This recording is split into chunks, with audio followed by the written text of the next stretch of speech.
Kenapa sih nggak kelihatan kerjanya ya? Karena saya kerja aja, bukannya pencitraan. Pro-con it's okay. Tapi saya berusaha kerja mengalir sesuai dengan tanggung jawab dan kewajiban saya. Like, comment, share, and subscribe. Satu keputusan itu harus diambil untuk kebaikan bersama pihak-pihak yang memang harus kita bela. Dan tidak semuanya pasti akan merasa senang. Ya, saya harus bicara apa adanya. Negara sebesar ini dengan penduduk yang sangat besar, tidak mudah mengatur untuk bisa berdisiplin. Ketua DPR itu ada 23. Sekarang tuh saya ketua DPR yang ke-23. Wanita dan satu-satunya perempuan loh. Ini Indonesia. itu benar-benar apa namanya tuh kebanggaan banget Iyalah. buat saya, dan harusnya perempuan-perempuan Indonesia. Saya tuh tadi nggak mau bahas karena menurut saya semua orang sudah tahu tentang hal yang luar biasa ini.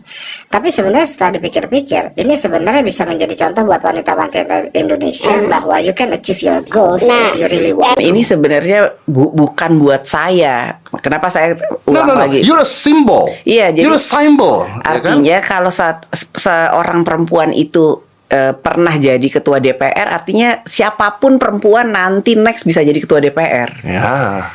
Jadi semua dinding-dinding yang kemarin itu mungkin masih tebel banget, itu sekarang udah saya buka untuk semua perempuan Indonesia. Jadi tidak ada alasan. Iya, dan kemudian yang kedua, waktu 1 tahun yang lalu itu kan saya jadi Menko.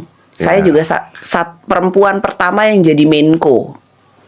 Nah, ini juga maksudnya bukannya untuk menyombongkan diri, tapi saya mau kasih tahu semua perempuan Indonesia, next kamu bisa jadi Menko. Iya. Karena pintu sudah terbuka. Ini semua itu pasti ada pro-con.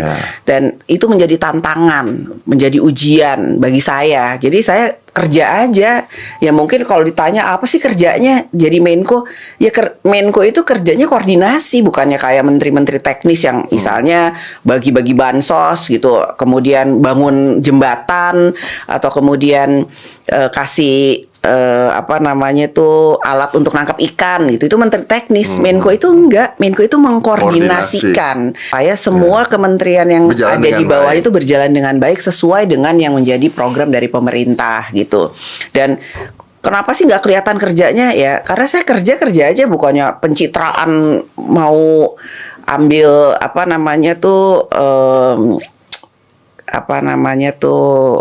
hati masyarakat karena ngapain ya pro-con it's okay. Tapi saya berusaha kerja mengalir sesuai dengan tanggung jawab dan kewajiban saya. Dan alhamdulillah waktu itu sebagai Menko saya membawahi 8 kementerian, nggak ada menteri saya yang berantem, semuanya kerja bener sesuai dengan apa namanya tugasnya masing-masing.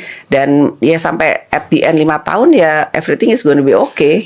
Untuk kemudian menjadi seseorang itu betul mungkin karena anaknya siapa, cucunya siapa, itu bisa membuka peluang menjadi lebih luas. Tapi kalau kemudian kita tidak bisa bekerja dan mengerjakan yang menjadi tugas kita, apa iya selama kita masih mendapat dipercaya untuk tetap dan tetap menjalankan itu, karena kan pasti kerjaannya berantakan gitu. Ya benar. Itu privilege lah. Nah, dan untuk sampai di situ itu ya butuh perjuangan menurut saya, dan nggak gampang untuk bisa nyampe di situ tiba-tiba karpet merah terus suddenly jadi gitu. Yang masih ketua DPR, sekarang masih ngurusin ketua DPR.